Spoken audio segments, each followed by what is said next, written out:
आजकल की इस भागती दुनिया में हम इतने ज्यादा व्यस्त होते जा रहे हैं कि हम खुद को भूलने लगे हैं। हमारे मन में इतने विचार चलते रहते हैं कि वह हमें शांति से बैठने ही नहीं देते। जब कभी थोड़ा सा समय मिलता है हमें शांति से बैठने का, तो हमारे दिमाग में फिर से तमाम विचार आने लगते हैं और फिर हम यह भूल जाते हैं कि हम शांतिपूर्वक बैठे हैं कि नहीं।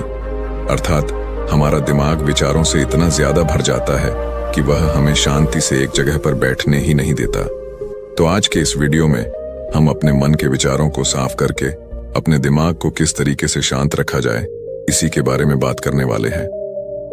दोस्तों, एक बार एक गुरु और एक शिष्य एक सुनसान जंगल से गुजर रहे थे। तभी शिष्य अपने गुरु से एक सवाल करता है कि गुरुजी, ऐसा क्यों होता है कि कुछ लोगों के पास कुछ भी नहीं होता लेकिन फिर भी वह सुखी रहते और आनंद में रहते हैं, और कुछ लोगों के पास सब कुछ होते हुए भी उदासी उनके चेहरे पर साफ दिखाई देती है। गुरु ने एक मुरझाए हुए फूल की तरफ इशारा करते हुए अपने शिष्य से कहा कि यह सोचने और समझने की बात है। अगर ये फूल ये सोचेगा कि मैं कल मुरझा गया था, या फिर यह सोचेगा कि मैं भविष्य में फिर से मुरझा जाऊंगा, तो ये कभी भी खुलकर पूरी तरीके से खेल नहीं पाएगा। अपने सुंदर स्वरूप में यह कभी भी वापस नहीं आ पाएगा और अपनी इस प्रकृति में कभी भी बिखेर नहीं पाएगा। इसी प्रकार इंसान अपने अतीत की यादों में खोया रहता है या फिर अपने भविष्य की करता रहता है। भविष्य के दुखों के बारे में सोचता रहता है, या भूत में जो उसके साथ बुरी घटनाएं घटित हुई हैं, वह उन्हीं के बारे में सोच सोच करके वह अपने भविष्य के लिए चिंतित होता रहता है। तो ऐसा मनुष्य जीवन में कभी भी सुख अनुभव नहीं कर सकता। यह समझने की बात होती है कि जीवन हमेशा वर्तमान में होता है। अतीत और भविष्य की कल्पनाएं हमेशा मनुष्य को मृत्यु की तरफ ले जाती हैं।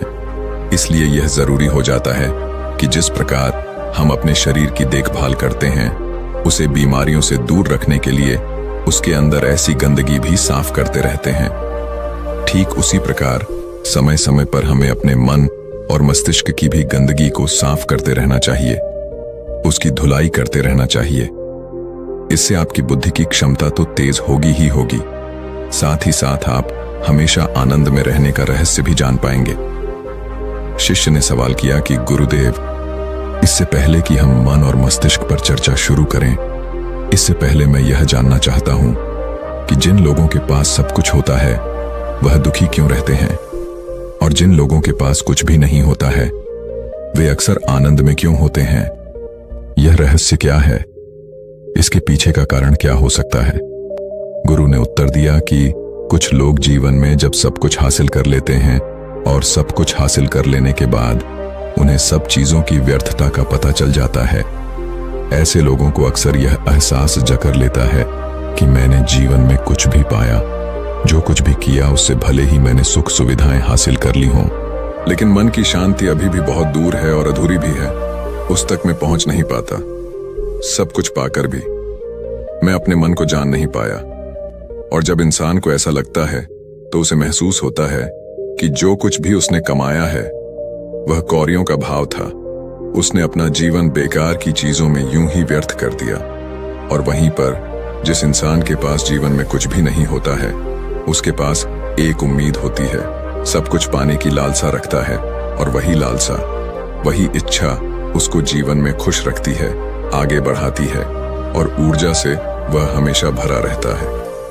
गुरु ने अपने हाथ से एक सूखे पैर की तरफ इशारा करते हुए कहा कि शिष्य, कभी तो यह पैर भी हरा भरा रहा होगा, फलों से लदा हुआ रहा होगा।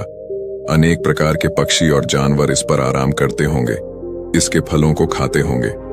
इस समय इस पैर को भी यह पता नहीं होगा कि एक दिन यह सूख जाएगा और उसकी हालत इतनी बदतर हो जाएगी कि ये किसी को छांव तक नहीं दे पाए, उसके ऊपर पत्ते तक नहीं रह जाएंगे। उसी प्रकार मनुष्य अपने जीवन की दौड़ में यह भूल जाता है कि जिस दौर में वह सबसे आगे निकलने की कोशिश कर रहा है, उसका अंतिम चरण तो मृत्यु ही है। काश वो कभी इस दौर से अलग हटकर यह देख पाए कि इसका अंतिम चरण उसे कहां तक पहुंचाएगा। जिस दौर से वह सबसे आगे निकलकर जीतने के ख्वाब देख रहा है, उसका वास्तव में अंतिम चरण मृत्यु ही है। काश वह कभी जीवन में भी हो जाता है कि उन घटनाओं को हम किसी भी तरह अपने मन की दौर में ठहरा कर यह देख पाए कि उसका चरण क्या है और उसका परिणाम क्या होने वाला है। वो तो बहुत कुछ इकट्ठा करने में लगा हुआ है। एक दिन वह सब यहीं का यहीं रह जाएगा। इकट्ठा करते करते एक दिन उसका शरीर मृत्यु को प्राप्त हो जाएगा और फिर उसका शरीर आग में जलकर राख हो जाएगा। लेकिन उसके द्वारा बनाई हुई चीज सब यहीं की यहीं पड़ी रह जाएगी। लेकिन इंसान चीजों को इकट्ठा करते करते अपनी जिंदगी को जीना भूल जाता है। वह कभी ठीक से खुलकर हंस भी नहीं पाता, बस इकट्ठा करने में लगा रहता है। और इकट्ठा करते करते वह अपने सब सुख, चैन, खुशी सब कुछ खो देता है। ऐसा भी हो सकता है कि वह ऐसे कार्यों की तरफ आगे बढ़ सकता है जो उसके जीवन में आनंद पैदा करता हो, जो उसके जीवन को एक नई दिशा दे। गुरु ने कहा कि एक योगी ही होता है जो जीवन की दौड़ में ठहर जाता है, जो यह समझ लेता है कि जीवन का अंतिम चरण तो मृत्यु ही है। इसीलिए वह जीवन में सुख सुविधाएं हासिल करने की बजाय खुद के मन और मस्तिष्क को एक नए आनंद की तरफ ले जाने का प्रयास शुरू कर देता है। शिष्य ने सवाल किया कि गुरुदेव, क्या एक गृहस्थ जीवन में जीने वाला मनुष्य उस आनंद की प्राप्ति नहीं कर सकता? और अगर कर सकता है तो किस प्रकार शुरुआत उसे करनी चाहिए? गुरु ने कहा कि बिल्कुल कर सकता है। गुरु ने उत्तेजित होकर उत्तर दिया कि अगर सभी मनुष्य उस आनंद की प्राप्ति के लिए योगी बनने का निश्चय कर ले तो इससे तो प्रकृति का चलन ही रुक जाएगा। उसकी जो व्यवस्था है वह बिगड़ने लगेगी। एक सच्चा योगी अपने जीवन में खोज करता है और खोज करने के बाद वह गृहस्थ जीवन में किस प्रकार आनंद को प्राप्त किया जा सकता है वह तरीके सभी को बताता है, ताकि मनुष्य अपने गृहस्थ जीवन का पालन करते हुए उस आनंद की प्राप्ति भी कर सके। गुरु ने उस युवक को संबोधित करते हुए उत्तर दिया कि मैंने अपने जीवन में जो खोज की है उसके अनुसार मनुष्य को समय समय पर अपने मन और मस्तिष्क की सफाई करते रहना चाहिए। मनुष्य अपने शरीर पर तो ध्यान दे देता है, लेकिन अपने मन और मस्तिष्क को वह भूल जाता है, उस पर कभी ध्यान ही नहीं देता और उसी वजह से मन और मस्तिष्क उसके बूढ़े होते चले जाते हैं। उसमें जवानी रह ही नहीं जाती और जब उनमें जवानी नहीं रह जाती तो वो नयापन और ताजगी नहीं रह जाती, जिसकी वजह से एक इंसान उदासी से भर जाता है। मन और मस्तिष्क की गंदगी क्या होती है, पहले मैं तुम्हें यह बताता हूं। हर मनुष्य के जीवन में कुछ ऐसी घटनाएं घटती हैं जिनका उसके मन और मस्तिष्क पर बहुत ही गहरा असर डालती है। वह जीवन पर्यंत उन घटनाओं को भुला भी नहीं पाता और वही घटनाएं उसके मन में पूरी तरह से पक्की बैठ जाती हैं, जो उसके मन में गांठ बना लेती है और भविष्य में जब भी वह कोई काम करता है तो ये घटनाएं उसको प्रभावित करती है। उसके विचारों को, उसके निर्णय को पूरी तरह से यह घटनाएं बदल कर रख देती हैं। ऐसे मनुष्य की दृष्टि भी भ्रमित हो जाती है। वह सत्य स्वरूप को देख ही नहीं पाता। वह उन चीजों को, उन घटनाओं से जोड़कर भ्रमित तरीके से देखता रहता है। उदाहरण के लिए, अगर किसी बुरी आंखें वाले आदमी ने आपको धोखा दे दिया है तो आप जीवन पर्यंत बुरी आंखें वाले आदमी को हमेशा धोखेबाज ही समझते रहेंगे। उस पर कभी पूर्ण रूप से आप विश्वास ही नहीं कर पाएंगे। लेकिन समझने की बात यह होती है कि जिस इंसान ने आपको धोखा दिया है वह धोखा आपको बुरी आंखों से नहीं मिला, वह इंसान के स्वभाव से मिला है। लेकिन उस इंसान के स्वभाव से हमारे दिमाग में उसका एक चित्र छप गया, उसकी एक छवि बन गई, और वह छवि दूसरे आदमी से जब हम संपर्क करते हैं तो बीच में एक दीवार की तरह खड़ी हो जाती है और इसी वजह से दो लोगों के बीच गहरे संबंध स्थापित नहीं हो पाते। तो मनुष्य के लिए सबसे जरूरी यही होता है कि वह अपने आप को अतीत की घटनाओं से मुक्त रखे। उन घटनाओं से प्रभावित होकर वह दिमाग में किसी तरह की छवि न बनाए।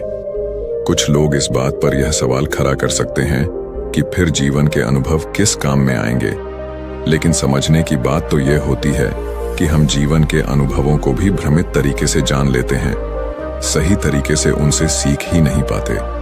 शिष्य अपने गुरु की बातों में इतना खो गया कि उसे चलते चलते जंगल के रास्ते में पड़े हुए कांटे दिखाई नहीं दिए और अचानक उसके पैर में कांटा छुप गया। गुरु ने उसका कांटा बाहर निकालते हुए उससे पूछा, यह कांटा तुम्हारे पैर में क्यों लगा? इसके पीछे तुम किसे जिम्मेदार मानते हो?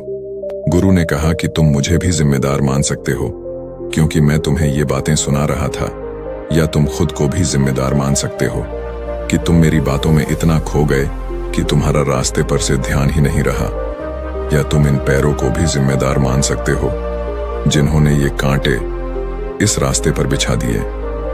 तभी शिष्य ने उत्तर दिया कि गुरुदेव, इसमें मैं खुद को ही जिम्मेदार मानता हूं, क्योंकि आप तो अपना काम कर रहे थे और इस पैर ने भी अपना काम किया, पर मैं अपना काम होशपूर्वक नहीं कर पाया। अगर मैं चलते समय ध्यान लगाए रहता, अगर मैं आपकी बातों में पूरी तरह से नहीं हो जाता, तो मुझे ये कांटा कभी नहीं लगता। इसमें पूरी तरह से ही मेरी गलती है। गुरु ने शाबाशी से अपने शिष्य के पीठ को थपथपाया और आगे कहा कि जो घटनाएं हमारे मन को प्रभावित करती हैं, जरूर उसे बाहर निकाल दें, और उसके लिए सबसे सरल तरीका है कि अपनी भावनाओं को व्यक्त करना सीखो। उसे अपने दिल में, अपने मस्तिष्क में बैठा कर मत रखो। जब तुम किसी दूसरे मनुष्य के सामने अपनी भावनाओं को व्यक्त कर देते हो, तो तुम्हारे मन का बोझ हल्का हो जाता है। कुछ लोगों का स्वभाव ऐसा होता है कि वह अपने मन की बात किसी को नहीं बताते। ऐसे लोग अक्सर अंदर ही अंदर दुखी होते रहते हैं, लेकिन वह अपने मन की बात किसी दूसरे आदमी को कभी नहीं बताते। उसके कुछ उल्टे ऐसे लोग भी होते हैं जो अपने मन में किसी भी बात को रख नहीं पाते। उनके साथ कुछ भी अच्छा या बुरा होता है, वह अपने मन की बात, अपने भावनाओं की बात दूसरों के सामने व्यक्त कर देते हैं। और तुमने खुद महसूस किया होगा कि जो लोग अपने मन की भावनाओं को व्यक्त कर देते हैं, वह जीवन में ज्यादा आनंदित रहते हैं। कभी भी प्राकृतिक रूप से आए हुए भावनाओं को नहीं रोकना चाहिए, या हमें किसी भी भावनाओं को दबाना नहीं चाहिए। अगर हम किसी भी भावनाओं को रोकने की कोशिश करते हैं, तो वे हमें अंदर ही अंदर खाने लग जाती हैं। गुरु ने आगे कहा कि शिष्य, अगर तुम्हारा मन किसी बुरी घटना पर रोने को हो रहा है, तो चीख चीख कर रो लो। अपने आप को रोको मत, उस भावना को पूरी तरह से बाहर आने दो। अगर किसी दूसरी घटना पर तुम्हारा मन खुश होने का, आनंदित होने का हो रहा है, तो पूरी तरह से नाचो गाओ, जिससे कि तुम उस भावना को बाहर निकाल सको। और जब वे भावनाएं अपनी पूरी गति के साथ बाहर आ जाती हैं, तो तुम्हारा मन उन घटनाओं को पीछे छोड़ देता है, अर्थात तुम्हारा मन धीरे धीरे हल्का होने लगता है।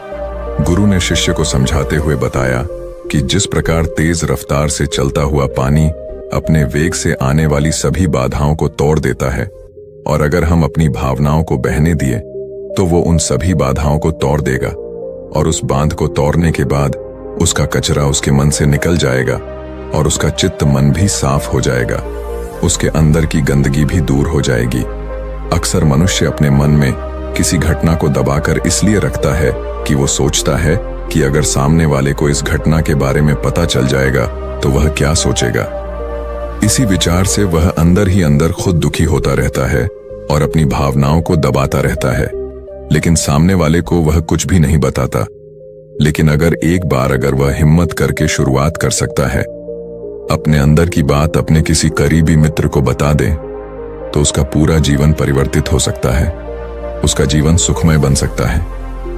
एक बार अगर उसके दिमाग में यह आदत बन गई, तो जीवन भर अपनी भावनाओं को दूसरों के सामने व्यक्त करने से कभी नहीं हिचक जाएगा। हम अपने जीवन में इस आदत को 21 दिनों में पैदा कर सकते हैं। 21 दिनों तक अगर सही तरीके से हम अभ्यास करें, तो हमारा दिमाग पूरी तरह से भावनाओं से मुक्त हो सकता है। यह 21 दिनों का अभ्यास इस प्रकार है। 21 दिनों तक सबसे पहली बात जो आपको याद रखनी है कि अपने मन में किसी भी बात को दबाकर नहीं रखना है। अगर हम किसी मनुष्य के बारे में अच्छा सोचते हैं, तो हम उसे करें। अगर बुरा भी सोचते हैं, तो भी उसे व्यक्त करें। परिणाम भूल जाए कि परिणाम क्या होंगे। सिर्फ अपने दिमाग की धुलाई करने पर विश्वास रखें। इससे आपके दिमाग में एक अद्भुत साहस पैदा होगा।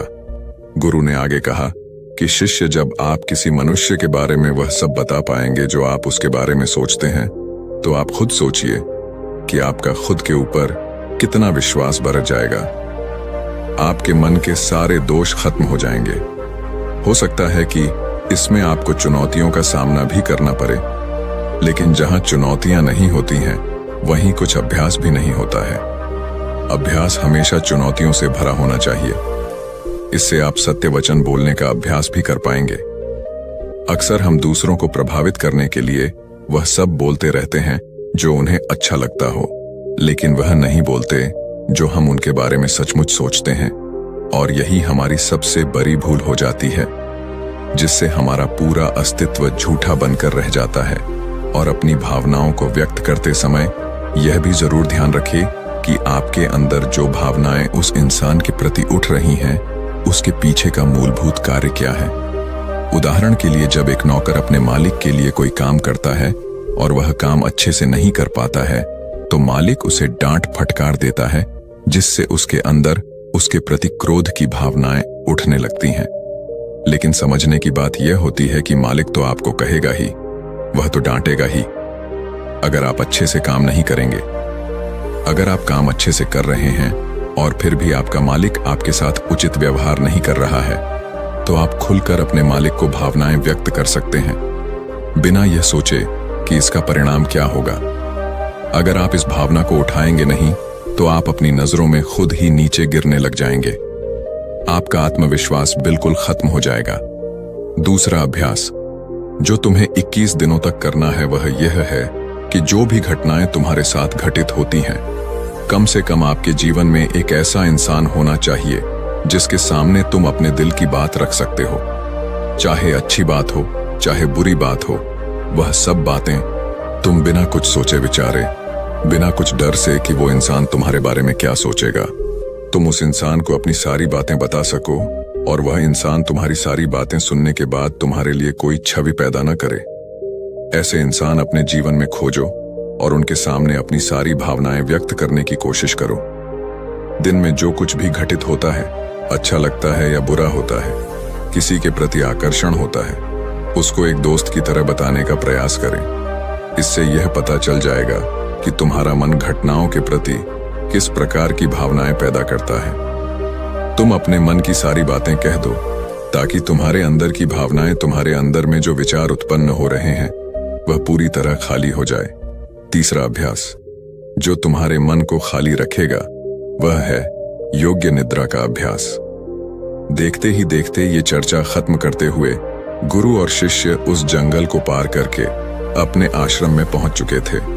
तो दोस्तों, उम्मीद है इस वीडियो से आपको काफी कुछ सीखने को मिला होगा, और अगर कुछ सीखने को मिला हो तो हमारे इस वीडियो को लाइक, शेयर और बुधा स्टोरियन चैनल को सब्सक्राइब जरूर कर लीजिएगा, और साथ ही कमेंट में नमो बुद्धाय जरूर लिखिएगा। धन्यवाद।